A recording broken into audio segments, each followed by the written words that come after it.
Y ya entramos en el bloque de informe del rector.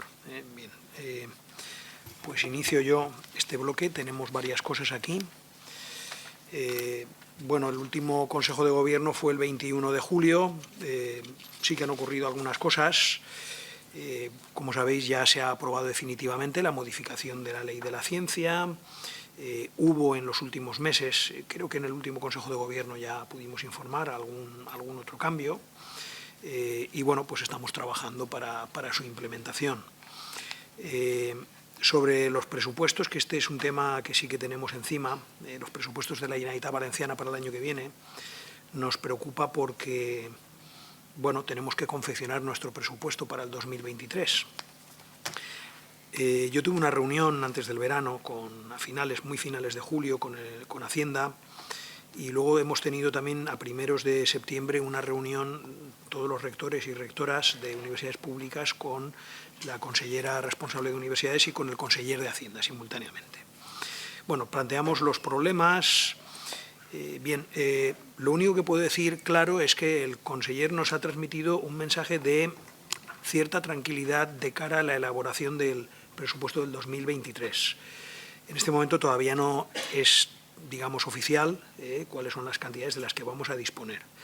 Sabemos que están haciendo un esfuerzo para incluso tratar de consolidar lo que era, digamos, el paquete de reconocimiento de la deuda histórica, aunque cómo se distribuye en el sistema ese paquete es otra cuestión. Probablemente esto va a venir ligado, casi con total seguridad, a la propuesta del nuevo Plan Plurianual de Financiación que anunció el presidente en la apertura del pasado 22 de septiembre en la Universidad Miguel Hernández. Esperamos en noviembre tener ya sobre la mesa una primera propuesta que tendremos que empezar a debatir, discutir, y la idea que llevaba Consellería, las dos consellerías, Hacienda, porque Hacienda tiene que estar siempre en esto, obviamente, es poder esto concluirlo durante los 2-3 primeros meses, como mucho, del año que viene. Bueno, pues en eso estamos. Nosotros, mientras tanto, como sabéis, pues hemos trabajado y mucho en todos los frentes para tratar de mejorar nuestro posicionamiento de cara a cualquier negociación en cuanto a indicadores y argumentos, obviamente. Otro tema muy importante que estuvimos hablando en la reunión con el conseller y la consellera fue el de la firma del convenio colectivo del personal laboral, que sabéis que esto lleva, no sé si son 3 años y medio pendiente. Bueno, nos han asegurado que están buscando una vía legal, una percha legal, decían, para este asunto poder resolverlo en el ámbito de la Generalitat Valenciana. Bueno, estamos a la espera. Yo he visto muy buena voluntad, pero ya sabemos que esto, pues en otras ocasiones se nos ha seguido quedando en el arcén, por decirlo de una manera. Pero vamos, hemos insistido y vuelto a presionar de la misma manera que lo hacemos pues las rectoras y rectores también en nuestras intervenciones públicas. Es muy importante. Bueno, seguimos también avanzando en otros frentes. Hubo una reunión de las universidades con la Dirección General de Universidades, esto creo que fue el 2 de septiembre, en relación con las potenciales ofertas que podrían preparar las universidades en el ámbito formativo para la futura gigafactoría de Sagunto, como sabéis. Bueno, sacamos algunas conclusiones, pero de momento todo esto es ir posicionándose y viendo cómo podemos las universidades contribuir en el tema. Respecto a la LOSU, realmente no hay ninguna novedad desde julio. Deciros que sigue el trámite. Han habido 2 reuniones recientes, una más oficiosa de un grupo de rectores de CRUE en el que participo y otra entre CRUE y el Ministerio.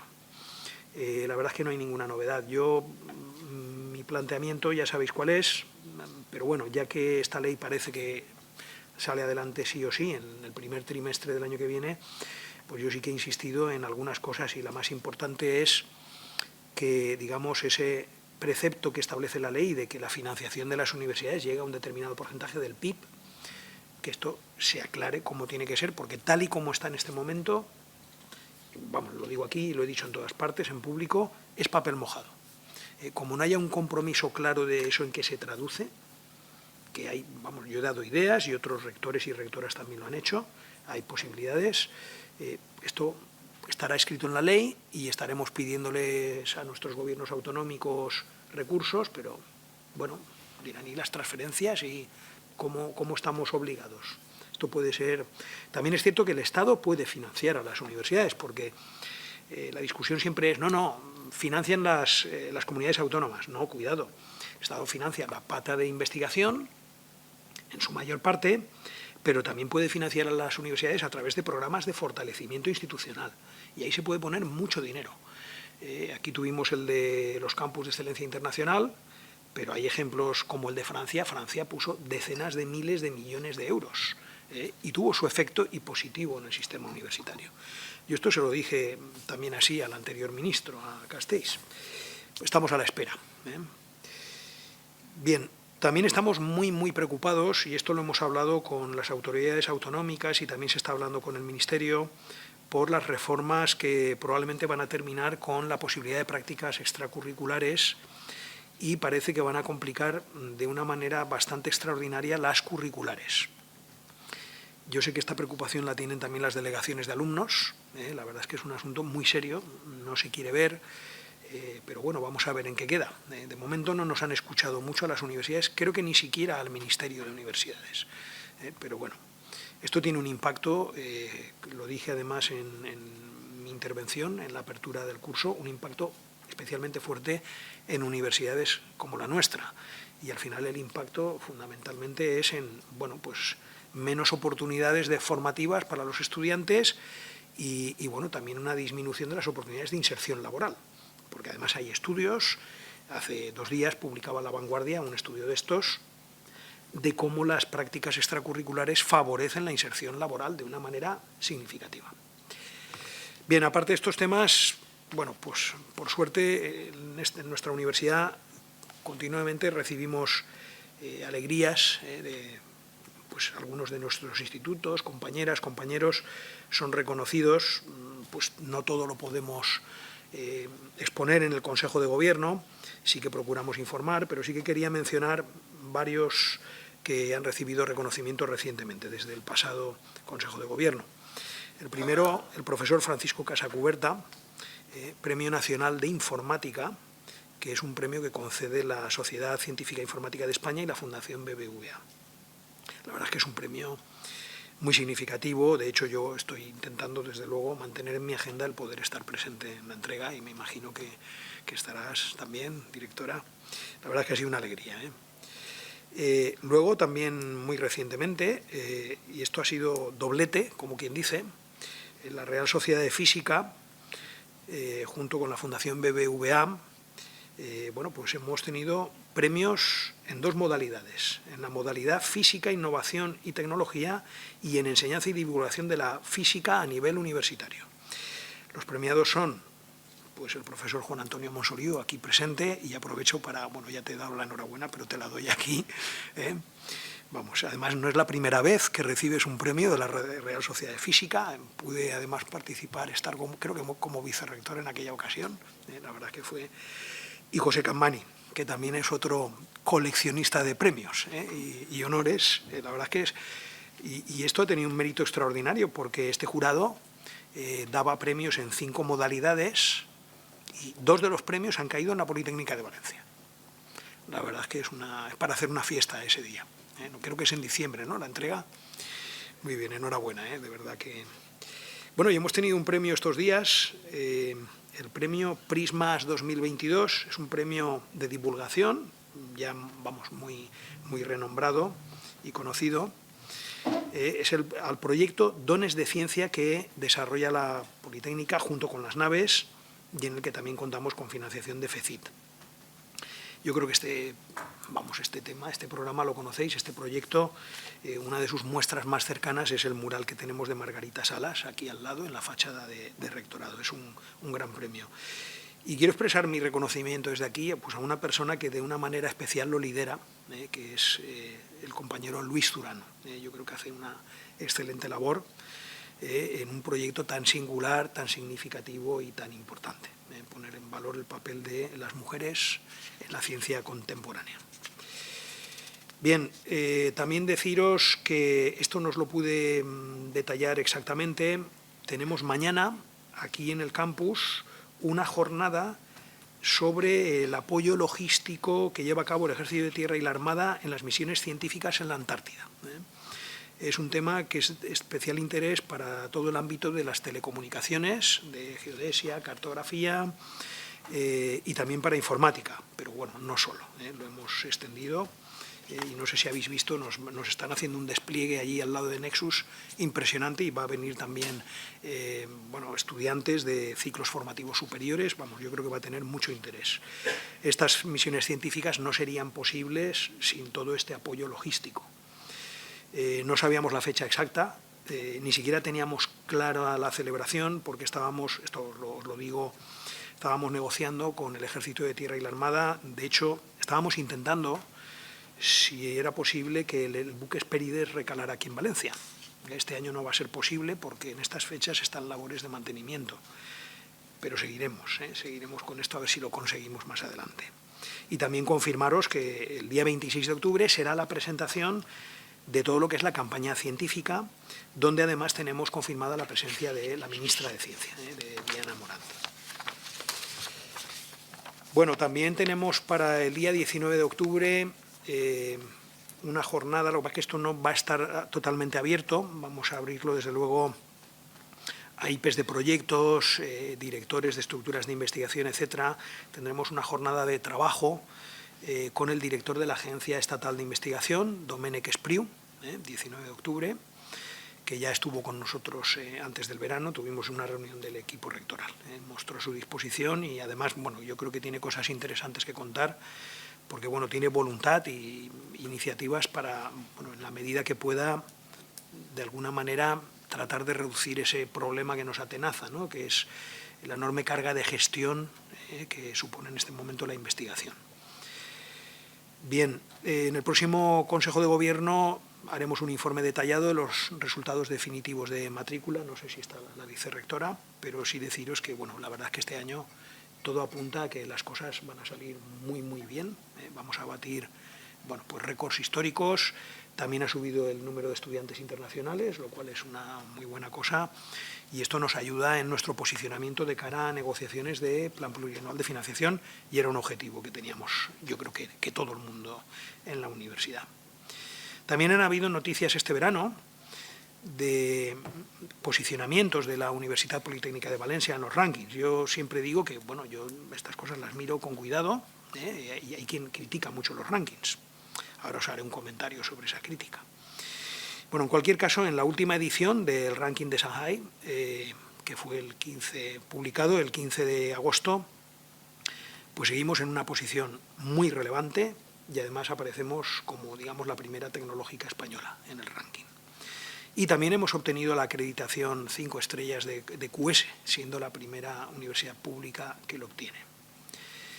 ¿Esto para qué sirve y qué significa? Bueno, yo creo que de esto nos tenemos que enorgullecer todos, y os tengo que decir, a nivel de anécdota, que bueno, en una reunión que hicimos con los estudiantes que vienen, los y las estudiantes que vienen, que han obtenido, bueno, pues resultados extraordinarios en las Olimpiadas de Matemáticas, de Física y otras, pues una de las cosas que yo les pregunté, bueno, ¿qué os ha hecho decidir venir a la Politécnica? Porque algunas de esas personas estuvieron en la duda, bueno, pues me voy a la Universidad de Valencia o tal, y algunos dijeron esto: es que yo he visto que dicen en los rankings que la Politécnica es mejor, o sea, que esto tiene...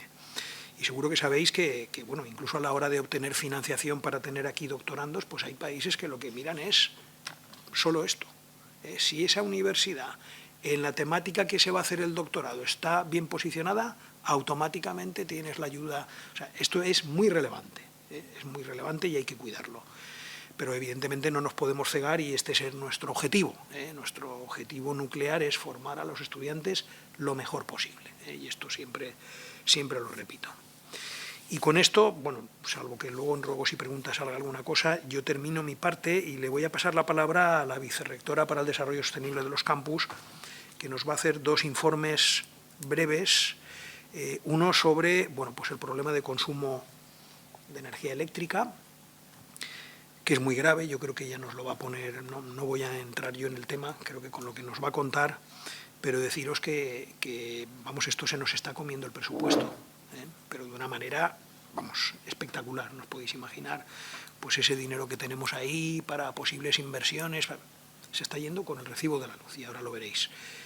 Y bueno, este es otro de los asuntos que hemos planteado a las consellerías, se lo planteamos también directamente al conseller de Hacienda, que pensaran alguna partida para compensar esto, pero lo cierto es que, claro, todas las entidades públicas le están pidiendo lo mismo a la Generalitat, pero bueno, ahí nosotros no vamos a cejar en el empeño.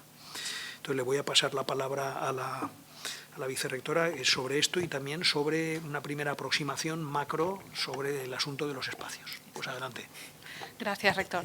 Bien, el primer informe, el que se corresponde con consumos y gastos energéticos, es una versión sensiblemente modificada de la que se presentó en la pasada Comisión Económica y de Recursos Humanos. Es un informe que permite conocer cuáles son los gastos en general que se están produciendo en la UPV debidos al consumo energético, y que en abril de 2022 se dispararon las alarmas y motivó, digamos, un informe que firmamos todos los vicerrectores de infraestructuras de las 5 universidades públicas valencianas, llamando un poco la atención de la Generalitat de cara a los presupuestos, tal y como mencionaba el rector. A partir de ese momento hemos llevado un análisis, digamos, como más detallado de lo que estaba ocurriendo en el campus, en los 3 campus, y el informe finaliza con unas conclusiones que deben considerarse a modo de sugerencias, ¿no? Para entender un poco cómo se produce el consumo energético en la Universidad Politécnica de Valencia, hay que entender que tenemos hasta 9 contratos diferentes de electricidad y gas. 3 de ellos, que son los más voluminosos, se corresponden con una tarifa indexada de electricidad a OMIE, es decir, todo el campus de Vera y todo lo que es el campus de Gandía, incluyendo la CRAI, ¿no? la biblioteca. Sin embargo, con tarifa de electricidad con precio fijo, que también, por supuesto, ha estado al alza el precio, tenemos el campus de Alcoy, incluyendo Viaducte, el Molino de Vera y las pistas deportivas de Gandía. Además, a ello se suma una tarifa de gas en los edificios de Alcoy, en la parte de Carbonell, Ferrandiz y Georgina Blanes. Cuando se suma todo esto y se observa la serie histórica desde 2017 hasta 2021, esta tabla es muy enfarragosa, pero se pueden observar algunas cosas que se verán en los gráficos de continuación. En el total del consumo de gas, la Universidad Politécnica de Valencia venía haciendo un consumo sensiblemente creciente en los años 2017, 2018, 2019. 2020 es el año en el que nos confinamos y por lo tanto, el consumo se reduce muchísimo. 2021 es el año en el que salimos, vinimos y estuvimos ventilando y calefactando y estuvimos, digamos, atendiendo a diferentes condiciones específicas de ventilación de los espacios, y por lo tanto el consumo se dispara muchísimo. Y en abril de 2022 se hacía una proyección de lo que podía ser el año 2022 equivalente al año 2019. Sin embargo, en el eje de las abscisas, además de los años, se ven los consumos, se ve cómo sube pues, de 42 euros el megavatio hora a 50 o casi 51, que es lo que se prevé en este año. En electricidad el gráfico es mucho más acusado y se entiende perfectamente cuál venía siendo la tendencia, digamos, de reducción, yo diría que de eficiencia energética, de contención, digamos, del consumo, que es una serie que se arrastra en realidad desde 2013 con tendencia a la baja, que se precipita obviamente a la baja por los motivos anteriormente explicados en 2020, que se dispara en 2021 y otra vez se hace una proyección para la totalidad del 2022 atendiendo a lo que había pasado en el 2019. Sin embargo, en 2019 el megavatio hora tenía un precio medio de 134 euros, mientras que ahora se prevé unos 354 euros el megavatio hora. En el resumen total, y esto es lo que dispara un poco las alarmas, aquí en este gráfico se ve el consumo de gas y el consumo de electricidad en los 3 campus de la Universidad Politécnica de Valencia y se sobrepone el coste de la factura anual. El coste de la factura anual da una proyección de 15 millones de euros, es decir, 7,2 millones más de lo que figura en los presupuestos de la Universidad Politécnica de Valencia para 2022, cuando en realidad se está pensando que el gasto va a ser equivalente a 2019. Esto en sí, este dato digamos, calculado en abril de 2022, hace que los vicerrectores a cargo de las infraestructuras de las 5 universidades públicas valencianas nos pongamos en contacto y comentemos un poco qué estaba pasando. Obviamente, el informe que se presenta a la Generalitat, concretamente a la Secretaría Autonómica de Universidades, es un informe que contiene los 3 gráficos que a continuación mostraré, el porcentaje medio del presupuesto inicial de las universidades públicas valencianas, cómo se ha ido, digamos, incrementando y se ha proyectado que el 4,2% de esos presupuestos iniciales estarían destinados a gastos energéticos, cómo va evolucionando el año y qué está resultando realmente, cómo está resultando realmente ese porcentaje, cómo se está disparando el coste, y se hace no solo un cálculo de cómo se está, digamos, cómo está sucediendo el coste real de la energía, sino también cómo están aumentando otros costes, otros gastos derivados, digamos, de manera indirecta del coste de la energía, ¿no? Licitaciones que se dejan desiertas, que se tienen que volver a ofertar, etcétera, etcétera. El informe concluye, bueno, se solicita a la Generalitat Valenciana que apoye a las universidades públicas valencianas en 8.800.000 euros para solventar los desequilibrios presupuestados debidos a la crisis energética del año 2021, es decir, y en más de 23 millones de euros para solventar los desequilibrios presupuestarios que se estiman, digamos, durante el ejercicio del 2022. Bien, como decía antes, a partir de aquí empezamos a mirar cuidadosamente, digamos, o con más atención, si cabe, lo que está ocurriendo en cada uno de los campus de la UPV. Nosotros, desde el vicerrectorado, en realidad sí que llevábamos un control por conjuntos de edificaciones, por entidades, cuáles son los consumos.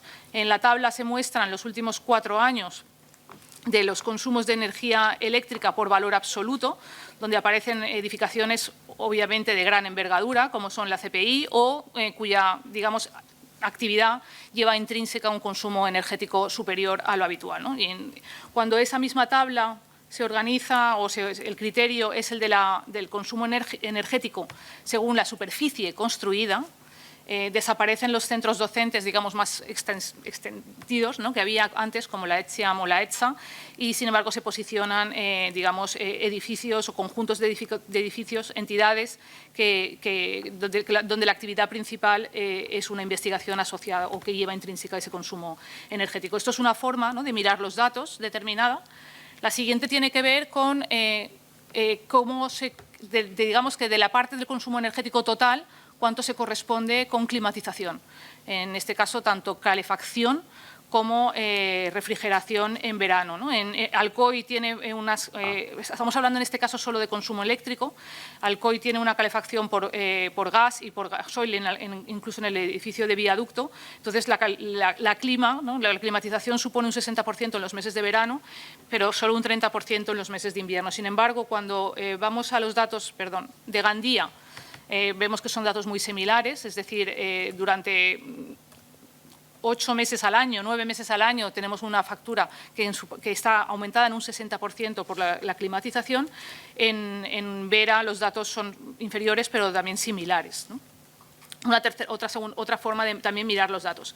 Y, por último, conforme vamos avanzando, porque la primera proyección, recordemos que era de abril, la proyección que se hace, conforme va avanzando, mayo, junio y julio, se va estudiando también si esa, digamos, hipótesis de que los gastos, el consumo energético de 2022 sería similar a 2019, se está cumpliendo o no se está cumpliendo, ¿no? Y, bueno, la realidad es que no se está cumpliendo. Estamos consumiendo más energía que consumíamos en 2019, cuando en realidad deberíamos tener cierta concienciación de volver a retomar una tendencia a la baja. Se están produciendo, digamos, incrementos del 17%, del 0,26%, del 18%, del 2,81% si comparamos los datos de 2022 a 2019. Y unas cifras que llaman mucho la atención, yo sé que son cifras muy resumidas y que son mensajes que se pueden lanzar, son las cantidades, ¿no?, cantidades económicas y consumos que se están registrando últimamente. La factura de consumo eléctrico de la UPV de mayo, donde todavía la climatización no estaba activada, ya superó el 1.000.000 de euros, la de junio superó 1.300.000 euros y la de julio ha batido récord. 1.800.000 euros, solo en la factura de julio. Y en este sentido, creo que habría que también tener en cuenta qué ocurre cuando solicitamos aire acondicionado en días no lectivos o en días, digamos, en periodos vacacionales y ver cómo afectan esas solicitudes a las facturas para saber de qué estamos hablando. Así, un departamento cuando solicita, por ejemplo, 3 días de aire acondicionado en agosto, provoca un aumento del consumo en ese solo departamento del 23%. Si esta solicitud se extrapolase a todo el resto de los departamentos de la UPV, se podría estimar ese sobrecoste en 267.000 euros. Y de la misma manera, si un centro entero solicita 15 días de aire acondicionado en agosto, que se corresponden normalmente pues, con la primera semana de agosto y la última semana de agosto, pues ese aumento de consumo se sitúa en un 52%. Y extrapolando esa solicitud a todo el campus, hablaríamos de más de 600.000 euros. Lo digo porque hay que entender en ese sentido también cómo funcionan las máquinas de aire acondicionado y qué suponen las unidades exteriores, producir el frío para que uno en un momento dado en un despacho pueda pulsar un botón y tener un fan coil con un aire acondicionado. Datos que son alarmantes, yo creo, en la forma en la que, para mí, en la forma en la que se consume en la UPV, es que la UPV apagada, completamente apagada, consume 2.000 kilovatios hora. Ese es como el stand-by de la UPV, mientras que en julio, encendida a tope, hemos llegado a alcanzar picos de 14.000 kilovatios hora.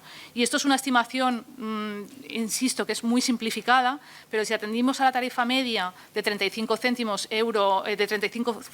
kilovatio hora, que es un poco la tarifa media, ya sé que a veces hay la tarifa baja y otras sube, pero bueno, teniendo esa tarifa como referencia, una franja nocturna son más de 6.000 euros. Cada vez que nos vamos a dormir y volvemos a la UPV. Y una franja diurna son 63.000 euros. Y entonces una semana supera los 300.000 euros y el mes sube así a 1.500.000, que es un poco la media entre la factura que hemos tenido en junio y la que hemos tenido en julio.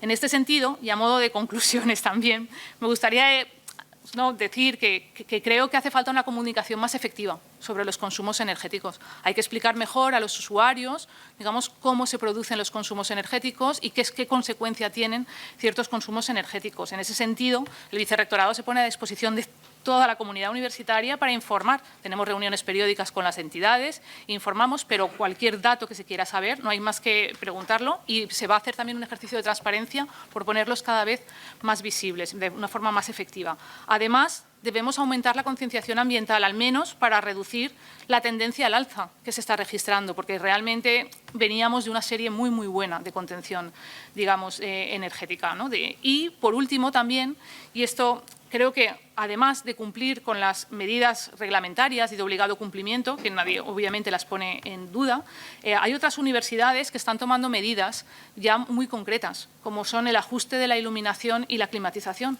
por control de horarios y calendarios. A partir de hasta cierta hora no se enciende el aire acondicionado, se apaga. Existen ya, pero digo más. O periodos de free cooling, es decir, momentos entre que está el aire acondicionado, digamos, disponible hasta que está la calefacción disponible. En medio hay una temporada en la que no deberíamos encender nada. Esa temporada en la Universidad Politécnica de Valencia la hemos ido acortando, también como consecuencia seguramente de las temperaturas sobrevenidas por el cambio climático. Por otro lado, también hay que invertir muchísimo en rehabilitación energética de los edificios y en ese sentido el Vicerrectorado de Desarrollo Sostenible está emprendiendo y está priorizando todas las acciones que tienen que ver con mejoras de eficiencia energética, fundamentalmente sustitución de maquinaria obsoleta, prácticamente obsoleta o, digamos, o con bajo rendimiento de aire acondicionado y mejora de envolventes térmicas. Y además se están consiguiendo financiación, ayudas para poder hacer esto. Y, por supuesto, siempre está encima de la mesa de, además de contener el consumo, además, estaría la aportación de producción energética de autoconsumo, que también, tal y como ha anunciado el rector en diferentes ocasiones, está encima de la mesa y que además también se está recibiendo financiación al respecto. Creo que esto es todo, rector.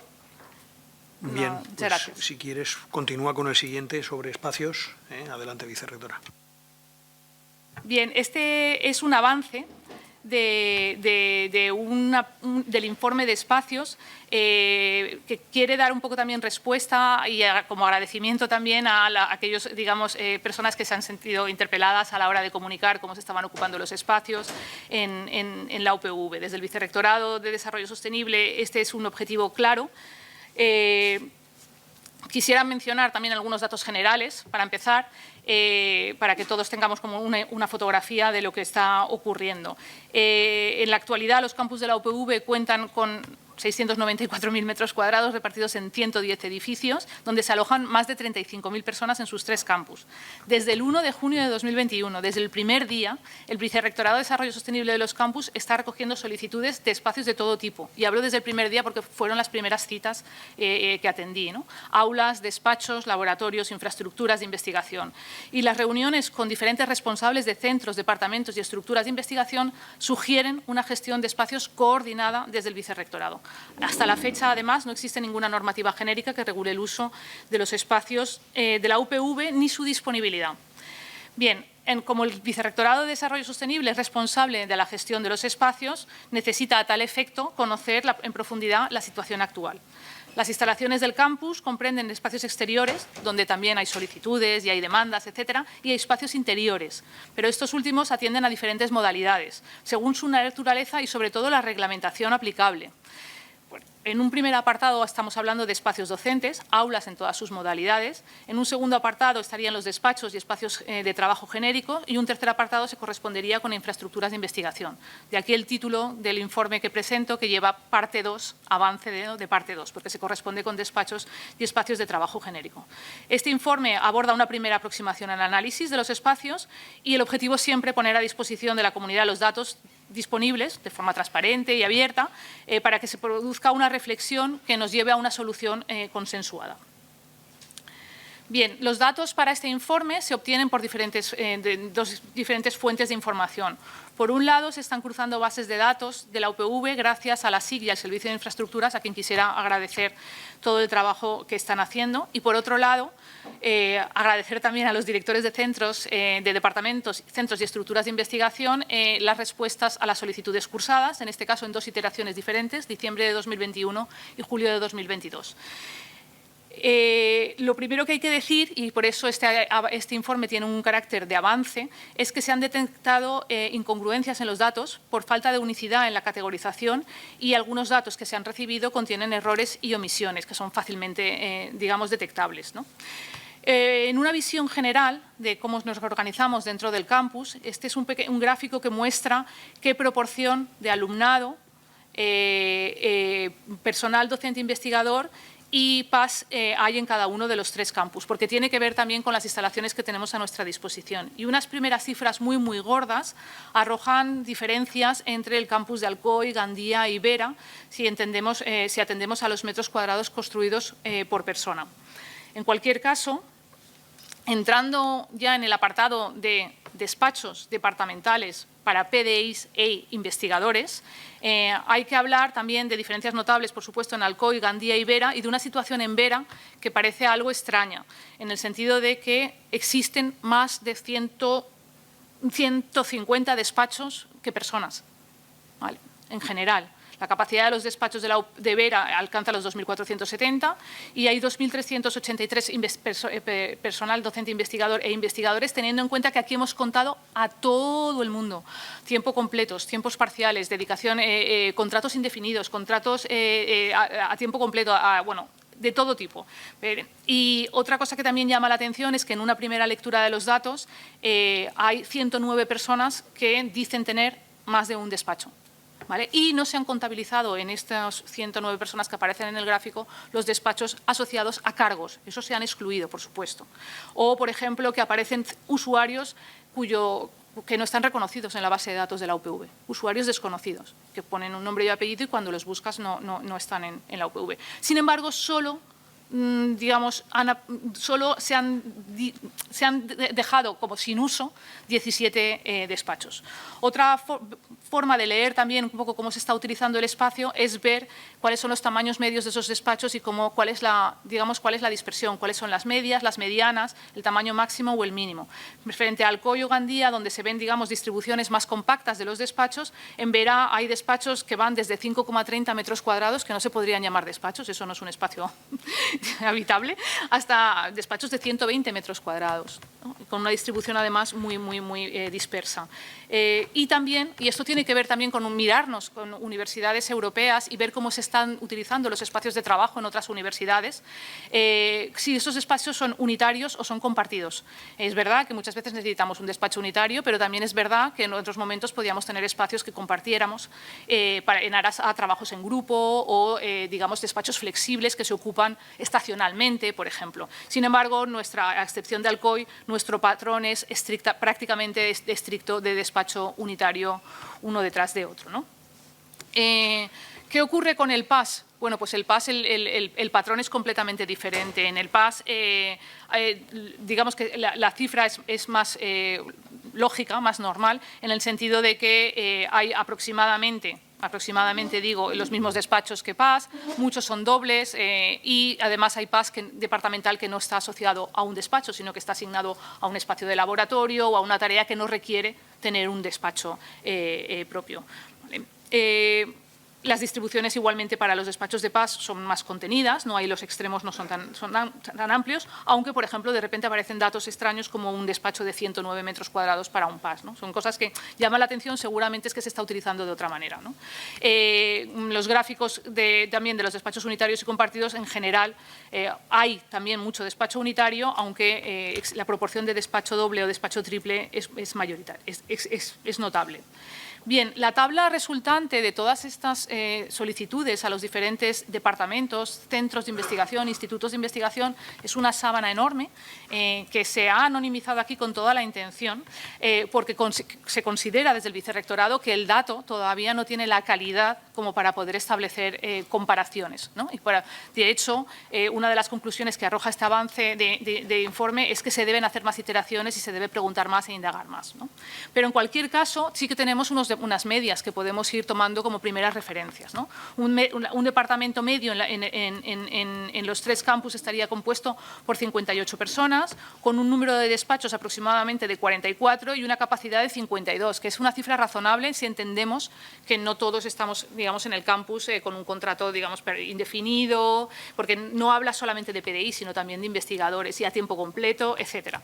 La superficie total de ese departamento destinado a despachos sería de 765 metros cuadrados y la cifra es más que razonable pensar que cada uno, ¿no?, puede tener un despacho o un área equivalente a 14 metros cuadrados para desarrollar su trabajo. Sin embargo, cuando esto se compara con los diferentes gráficos de los diferentes departamentos, pues otra vez se ve, digamos, en estos diagramas de barras cómo las proporciones van cambiando y existe como mucha dispersión en el dato. Hay que decir además, algo que pone en la nota de esta diapositiva, que se ha considerado como PDI investigador en los departamentos a todos los miembros del departamento con independencia de que formen parte de otra estructura de investigación donde puedan tener un despacho.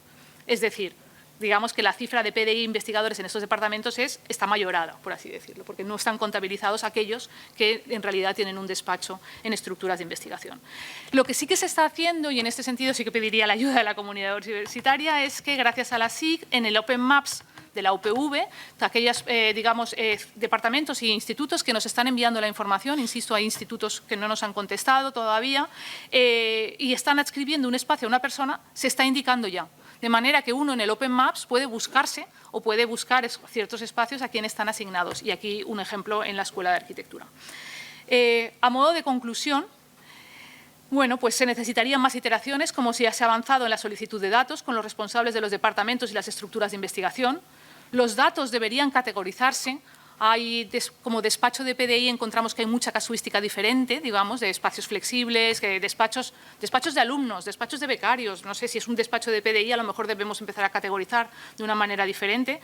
A partir de ahí, a lo mejor podríamos establecer algunos criterios generales de organización del espacio. Por ejemplo, detectamos que en los departamentos hay departamentos que asumen dentro de sus espacios de administración o de secretaría los despachos de los cargos, mientras que otros departamentos tienen esos despachos fuera de lo estrictamente conocido como Secretaría de Administración y, por lo tanto, se producen duplicidades porque el profesor que ocupa el cargo tiene el despacho del cargo más el despacho del PDI. A lo mejor no hay que contar ese despacho como despacho de PDI si va asociado a un cargo. Y por supuesto, necesitamos la colaboración de todos los servicios posibles y de toda la comunidad universitaria. Incluso me atrevería a decir que en algún momento podamos necesitar algo de asistencia externa, como hacen, por cierto, muchas universidades europeas. Se propone la formación de un grupo de trabajo para el seguimiento de esta tarea y el consenso de adopción de criterios, y el objetivo sería poder llegar a una normativa básica de gestión de los espacios en la que no dejasen de tener ciertos grados de flexibilidad para que cada uno de los centros, departamentos, institutos, etcétera, tuviesen a su vez una capacidad de gestión propia. Y creo que con esto es todo. Gracias, rector. Pues muchas gracias, vicerrectora, porque desde luego has hecho un esfuerzo de síntesis, sin ninguna duda. Yo conocía la información. Bueno, pues con todo esto ya veis, hay propuestas concretas y seguiremos avanzando. Antes de cerrar el informe, comentaros que tenemos que hacer un cambio en la fecha del Consejo de Gobierno previsto inicialmente para el 15 de diciembre. Pues bueno, hemos estado estudiando el calendario, todas las convocatorias de comisiones, del claustro, etcétera, y lo vamos a tener que retrasar al día 22 de diciembre. Será esa la fecha. El día de la lotería, ¿no? Muy bien. Bueno, pues con esto ya cerramos la parte de informe y pasamos a ruegos y preguntas.